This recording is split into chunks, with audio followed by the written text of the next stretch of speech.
Great Nigerians and wonderful viewers, you're welcome again on a Wonder Super Follows edition of our program, Nigeria Today. Nigeria Today will be looking at the African Association of Small and Medium Enterprises, and that is African MSME Council. As you all know, in Nigeria today, the degree and level of diminishing economy of the country has affected almost every facet of this economy, and that is why the medium, small and medium enterprises are supposed to be excelling as we speak.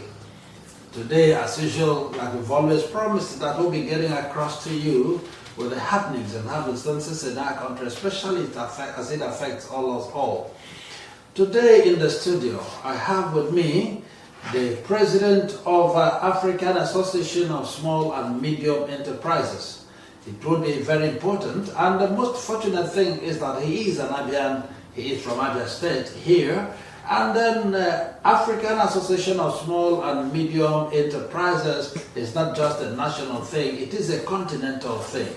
And we from here, we will know how they have fared, how Abians have benefited from these wonderful organizations, and if there are other parts of the state, of the country, that this organization exists.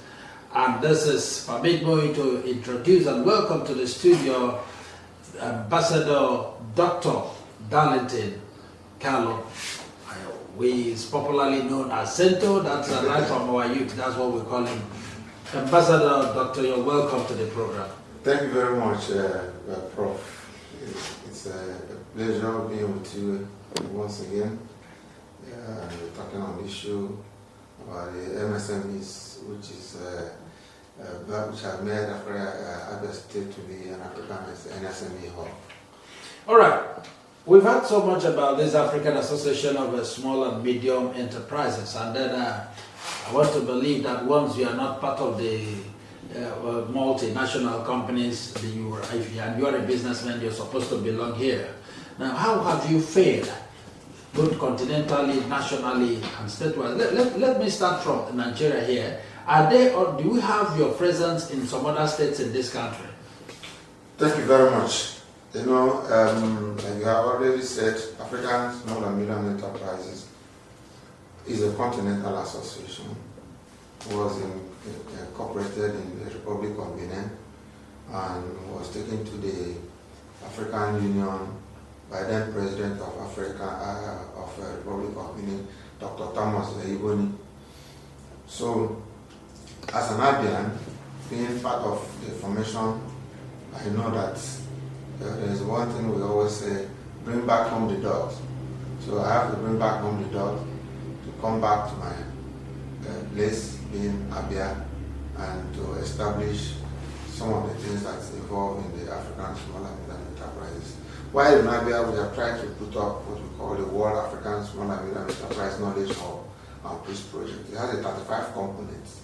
It's a point where universities, institutions, various people can come together, to brainstorm on issues, make policies, and then see how it will affect the life of the MSMEs. And it's all doing. When we come back, we have that opportunity, to be in the policy making that affects the life of the MSMEs, like the MSMEs guideline, leather and garment validation, and then the Abia State long-term development plan, which I chair the trade and investment for 30 years, and then being involved in the federal government's national medium-term development plan 2021 to 2025, and then being part of the African Continental Free Trade on the manufacturing sector, which when you look around Abia, you see that business is booming. Somebody did it, and I'm the person that did it. Okay, shortly before we go ahead, sorry, Ambassador, because of our listeners and our viewers, let us know what is the main function of this African Association of Small and Medium Enterprises. What was their main function? What do they do? Okay, thank you very much. Our aims and objectives are very, lean but very powerful. One, we collaborate with the government and the private sectors in delivering the during the services of the MSME by promoting and advocating for the MSMEs and also making policy that affect the MSMEs, and whereby we can also look for areas that can attract investment that the MSMEs can enjoy, and then also work towards development and finance of the MSMEs. So it's more especially that development and finance is our key area, because you need to develop the MSMEs and finance them. So after building capacity for them. Then another one is that we have what we call the Dr. Nelson Mandela African SME Presidential Award, where we award contributors on the various areas of MSMEs, countries, institutions that have contributed in the MSMEs. Just like in 2017, the former president of Federal Republic of Nigeria, Dr. Goodluck Jonathan, was the first person to receive the African SME Best President Award. And since after then, has any other president been directly involved, or maybe or have they jettisoned this program from whatever thing they do in the country here? No, like during the time of President Muhammadu Buhari, we partner with them through the office of the Vice President. You know, when the Vice President launched the National MSME Clinic, that was our project. So we just put it up to them, and then they convert it, and then start moving from state to state to see how they can make the life of the MSMEs become important. You see that, you know, sometimes if people find it difficult to do their documentation, so they were bringing down CAC, NAFDAC, all these institutions down to the people, so that people will now know how to go about it. All right, and now you say this is African Association. That is to say, it is not all about Nigeria alone. Just like you talked about the Republic of Benin, where you started, where it was first inaugurated. Now, are your presence felt in all the states of the federation? Yes, of course. We have a center managers in the south, southeast, southwest, and then the northeast. So that's how we have, and then we have managers in northern Nigeria and southern Nigeria, and then we have coordinators in all the 54 countries of Africa. Okay, now you are an Abian, and then talking about the economy. Recently, almost everybody is crying, and we have a lot of moribund industries and companies in Abia State here. And then if you look around Osioma, the local government, the slogan of Osioma local government is the industrial base of the state. And along that road, Osioma area expressway, you see a lot of moribund organizations, companies and industries. What is your organization doing about this to bring them back to life? Thank you very much for this question. You see, I'm in Abia State because last week, Thursday, being 27th of June, is the World MSME Day. And as an Abian, I decided not to go and celebrate it elsewhere other than to come back to Abia. So I came to Abia celebrating the World MSME Day. And I made a press conference, telling the Abians, telling the world from Abia, from Aba, the way to go. If you were opportune to come across that briefing, I made mention. You never invited the living television. Okay, next time it's going to be on air from here to the other part of the world. So, specifically, because we were opportune to be part of the 2021 to 2025 medium-term development plan. And in that medium-term development plan, when we have opportunity of modifying the strategies and modifying. So we, in the MSME, said federal government should drop their 30%. State government should drop their 20%, local government should drop their 10%. Then if you put it together, it will become a pool for the MSMEs to access funds and then develop the economy. If you look at, if you go through the president's speech during the, the Democracy Day, yeah, you find out that the president made a particular statement about the era we are now. We are in the era of democracy economy. So the democracy economy is we in the MSMEs that are about 95% of the population. So this is our time to build the economy. Yes, the democracy has moved out from the military to the civilian, and the civilians have held it for 25 years. Today people are crying because the organized private sector were not actively involved in the governance. So this is the time that the organized private sector are coming actively involved in politics. They're not just coming to campaign, but they're coming to direct, coming up with policies that they will stand up to make sure that it's being implemented. We are not coming for protest, we are coming for direction. So once we give you a direction, we look at it, we tell you that this direction, this is where it's going to take us. Then if it is a 5 months direction, we tell you. If it's a 1 year direction, we tell you. So we are coming to grow the economy now, because in 2017, when Nigeria signed the African Continental Free Trade, July, we are in July now, on July 17th will be the day that Nigeria signed the African Continental Free Trade Agreement. So the African Continental Free Trade Agreement is talking about building community economy, village economy, state economy, regional economy, national economy, and continental economy. So what do you produce in your village? What do you produce in your community? What do you produce in your state? What do you produce in your region? Now, once you look at what you're producing, you now know that you are advancing the economy of the world from your standpoint.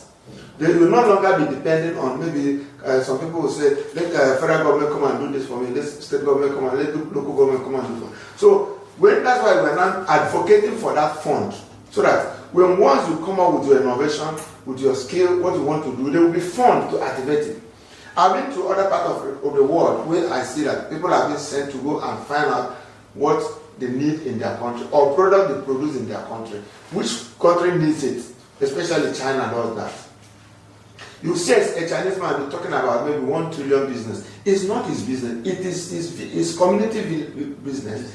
It is his town business. It is his country business. But he is the focal person to now sell what they produce. Like when I was doing the Abia State long-term development, I said that the MSMEs are ambassadors. So they are the one representing what we produce here. So they can go anywhere in the world and say, this is Abia product, this is Abia product, this is Southeast product, this is a Nigerian product. That is how you can now develop economy.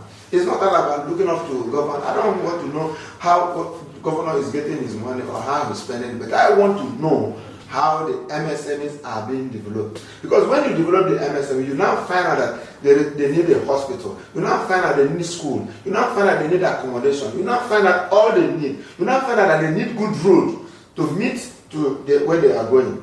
So these are things you must first do before you're coming to say, I'm building this road, I'm building that road, I'm building it. If you build the road without the economy in place, the road will depreciate, and you still need money. You keep borrowing money to build road and keep borrowing to build road. Whereas you have not come to develop your economy to tell you Abia economy is at this point.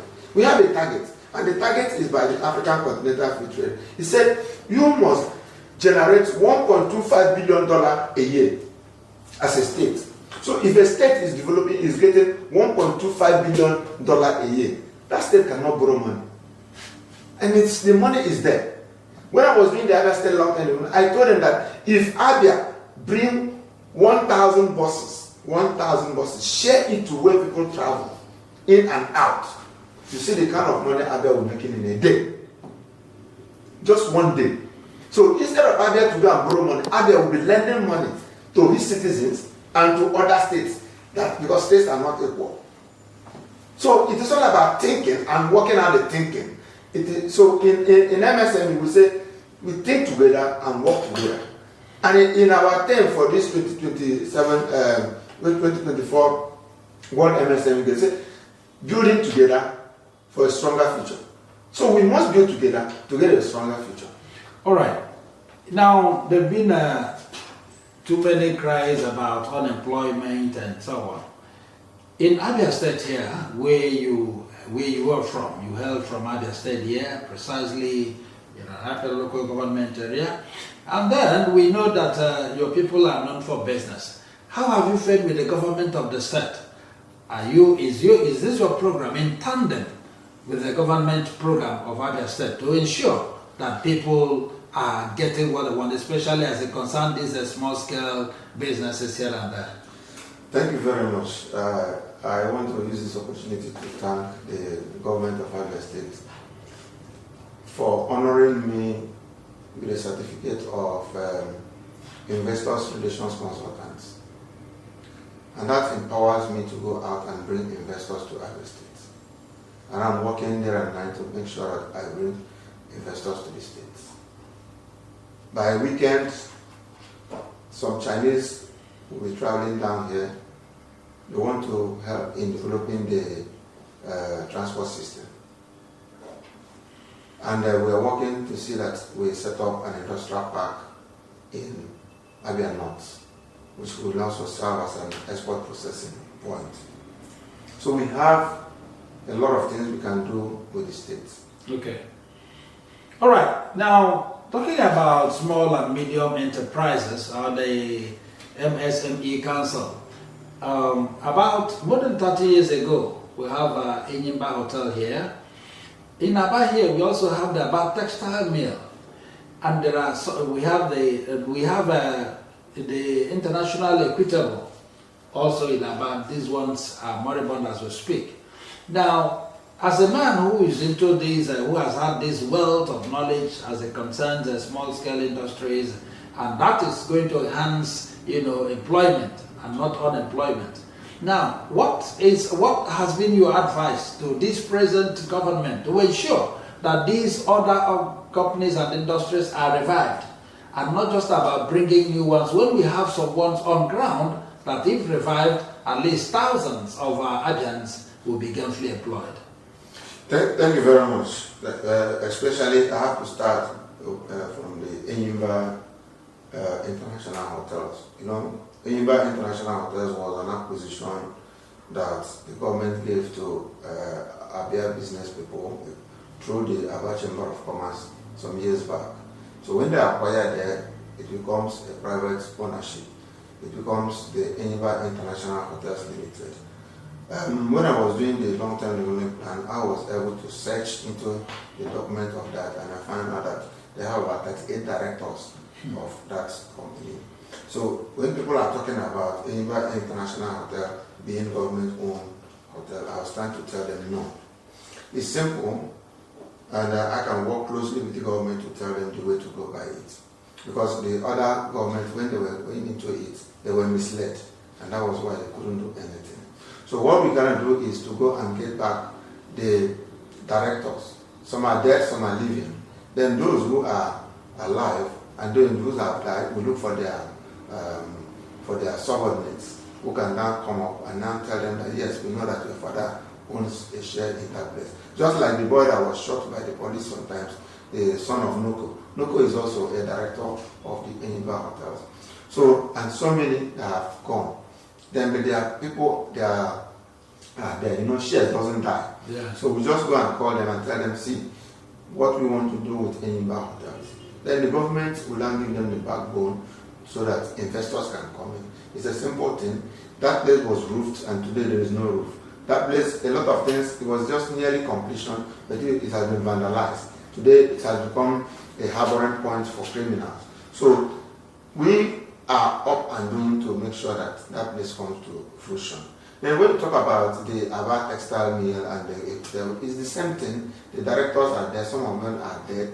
Then we open up. It is simple because any developing economy that doesn't have industry cannot survive. Exactly.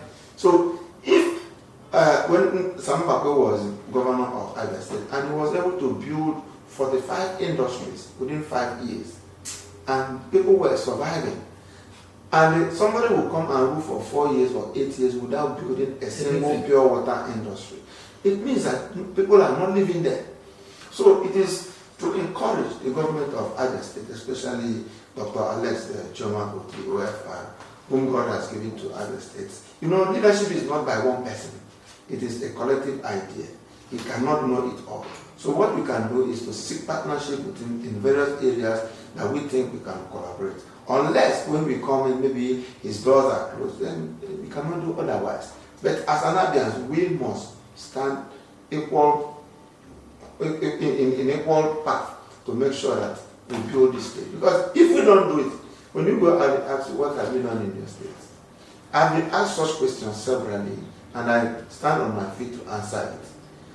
So, okay.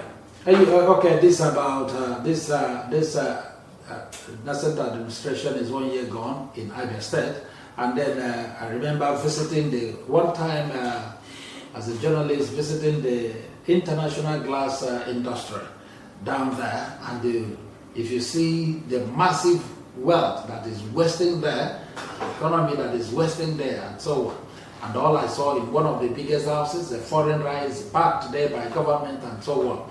And then that is also an organization. I know it had worked. It started working sometime. Until now, it is not functional. And as an Abian, and also who is holding this very sensitive position, not just as a member, as with one of the executive, but the president. Have you been able to bring government, have you been able to consent to government, or rather remind them about these organizations and what the Abians stand to gain, and not just about bringing foreign investors? And so it is important to bring in foreign investors, but what do we do? What this maintenance culture that the Nigerian government lack, even in this state here, what are you doing about it? Thank you very much. You know, they say charity begins at home. Yes. And that is why I'm here. Because if you look at what is given to me, it's too large. It's large. So, but I still find time to come down to my state, to interact with my state, and see what I can do for my state. Because it is something, when once you build your home, you are the only one that can build your home. Nobody can build a home for you. So, we must ensure there is a maintenance culture. That's it. Even if you build road, I used to tell people, even if you build road, and that road is going to last for 4 years, there must be a maintenance culture to sustain it. In the month of April, I was in Russia. I discovered that Russia has the highest landmass. It's the biggest country in the world, as a one country. And I see their roads. And I discovered that our roads are better than their roads. But their roads have been more maintained than our own roads. Because once there is a spot, they will just patch it. They don't need to allow it to become a gully. But here we will allow it to become a gully. Immediately there is a spot bad, they will just patch it. Because you don't need to build a road and over and over and over and over and again. Yeah? So if you continue building the road and over and over and over and again, you will remain building road till eternity.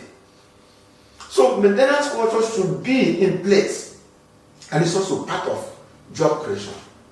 Because the young ones out there, not everybody is aspiring to have a white-collar job.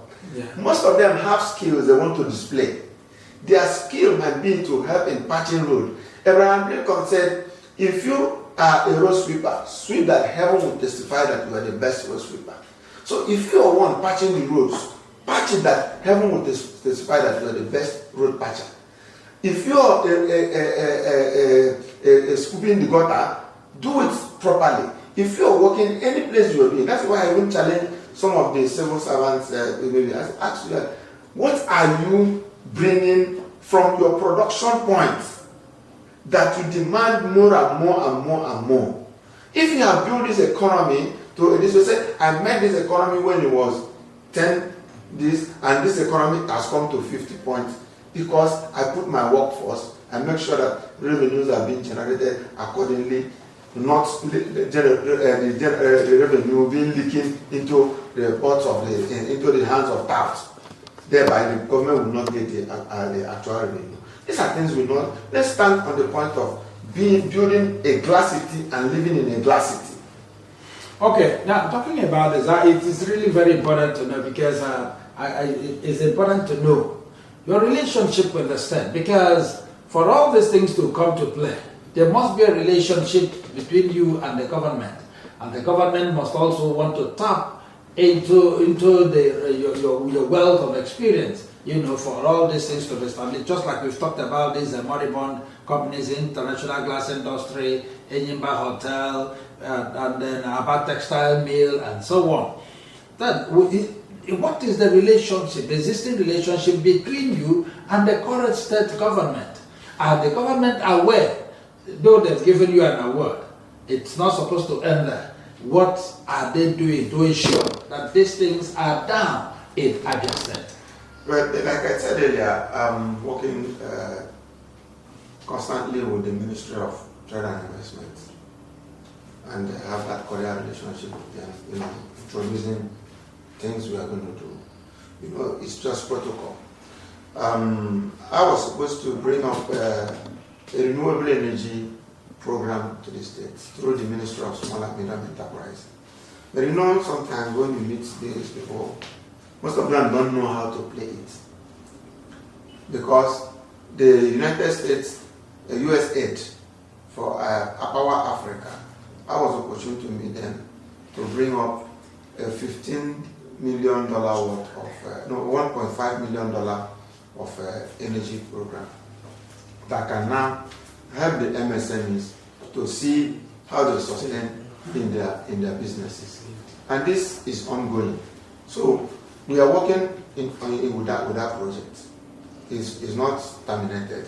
There are more that is coming. So in my ministry, that is Ministry of Small and Medium Enterprise and Digital Economy, we're working closely with them. In the Ministry of Trade and Investment, we're working closely with them. These ones that the investors are coming is going to fall in the Ministry of Transport. So we are closely with it. The only thing we need now to do is to intensify effort to meet with His Excellency and then see how far we go from there. Yeah, now I will also want to compare Abia with other states. In some other states in the country, are there other states where you're having difficulties in meeting with the governors? Are your representatives doing well? Are there places where this African Association of Small and Medium Enterprises working effectively with the government? Actually, yes. In Ebonyi State, in fact, I'm the one dealing them. The governor has invited me severally, but due to off and on. So I've not been opportune to meet with the governor. The SSG has been on my neck. Then in Bayelsa State, we are coming up with the World African SME University, and that's coming up in Bayelsa State. So they are up and waiting for me to come. So a lot of things are going to come up on board. Like Nigeria is another African country of its own. And so when you're talking about Nigeria, you're like talking about 36 countries. So we are open with them, and we're going to do our best to see that we carry the MSMEs along. Because once we get Nigeria right, we get the whole Africa right.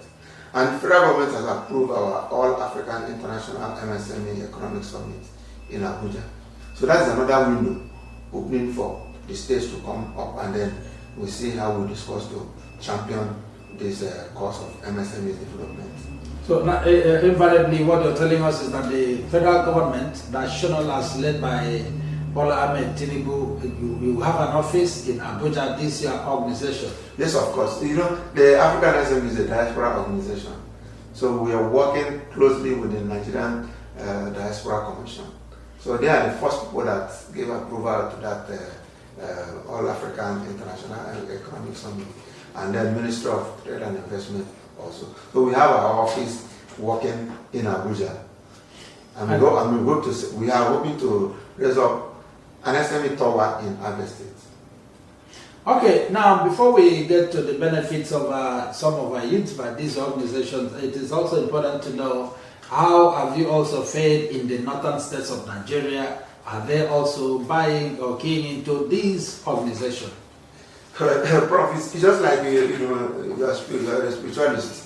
In 2017, precisely, the governor of Kano State, then that was Ganduje. Yeah.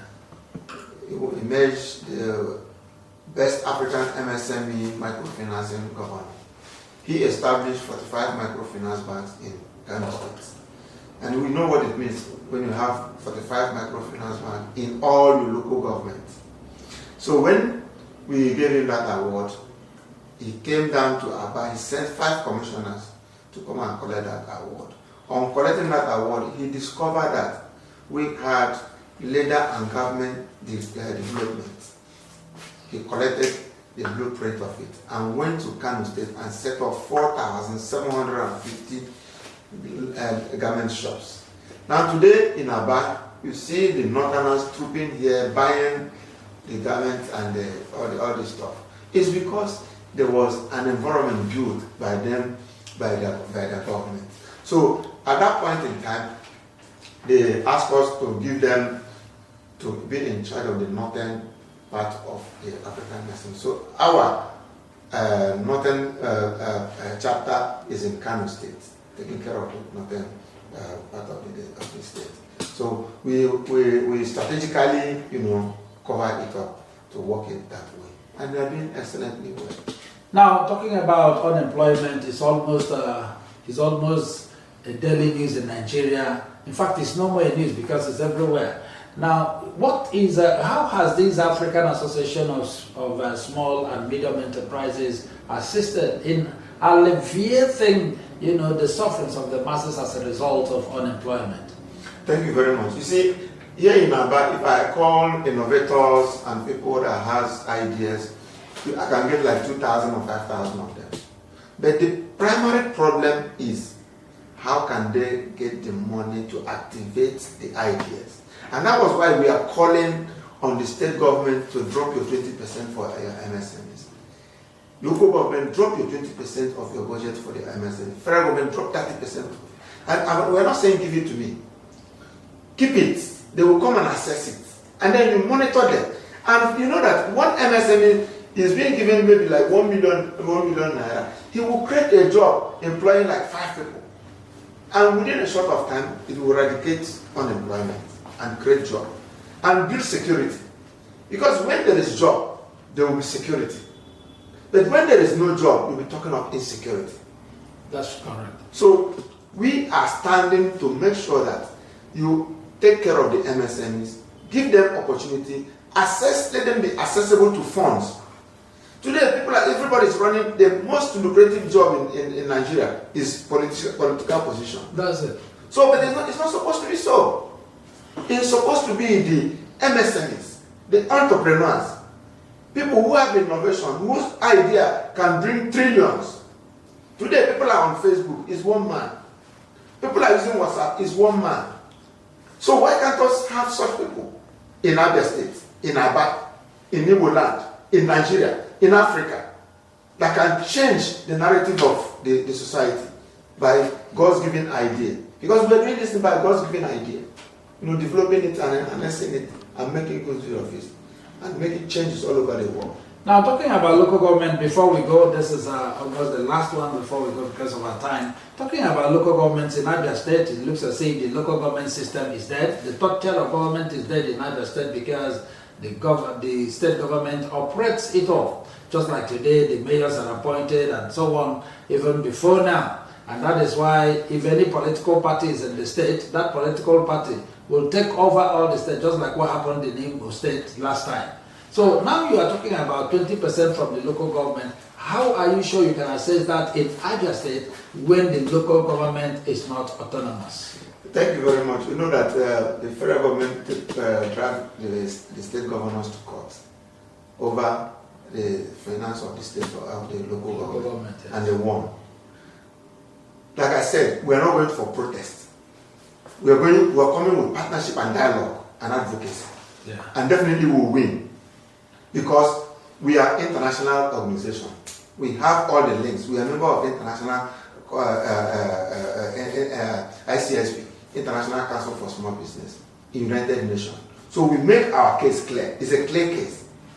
It's a case evidence that you see on the table and you mark it right. So if they like it or not, put it and tell us this is the 20%. When you make a budget, we see it, we now work it out.